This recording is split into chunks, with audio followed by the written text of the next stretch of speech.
வணக்கம், அனைவருக்கும் வணக்கம். ஆப்பிரிக்காவில் கண்ணு கெட்டின தூரம் பார்த்தீங்கன்னா பாலைவனமாகவே காணப்படுகிறது. அங்கு ஒரு சில மரங்கள் மட்டுமே உயிர் வாழ்கின்றன. அங்கு காணப்படும் மலைகள் கூட பசுமையாகவே இல்லைங்க.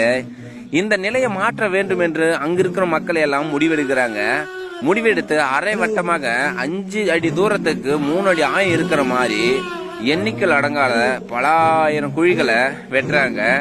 அதாவது மழை பெஞ்ச ஓடி வர நீர் எங்க தேங்கி நிக்காம வீணா போகுது, அதை மாற்ற வேண்டும் என்று தான் இந்த குழிகளை வெட்டுறாங்க. இப்போ மழை பெய்யும் போது ஓடி வர நீர் அந்த குழியில் தேங்கி நிற்கிறது. அப்படி அந்த குழியில தேங்கி நிற்கும் போது அந்த குழியை சுத்தி எப்போதுமே ஈரப்பதம் காணப்படுகிறது. அங்கு எப்போதுமே ஈரப்பதம் இருக்கிறதுனால அங்கிருக்கிற விதைகள் எல்லாமே முளைக்க ஆரம்பிக்கிறது. முதலில் சின்ன சின்ன புற்கள் எல்லாமே முளைக்கிறது. நாளடைவில் செடி கொடி அந்த இடமே பசுமையாக மிகப்பெரிய புதற்காடுகளாகவே மாறி போகிறது. அதாவது மக்கள் நினைத்தால் மட்டுமே மாற்றம் உண்டு, இல்லையனா இல்லைங்க. அதாவது நம்மளுடைய தாத்தங்காலத்துக்கும் தகப்பங்காலத்துக்கும் ஒரு நம்மாழ்வார் இருந்தாரு. நம் காலத்துக்கும் நம் பின்னாடி வரும் சங்கதிக்கும் நம்மாழ்வாரின் வழிகாட்டுதல் இருக்கும்.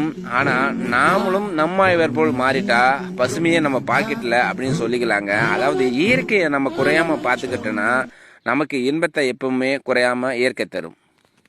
நன்றி, வணக்கம்.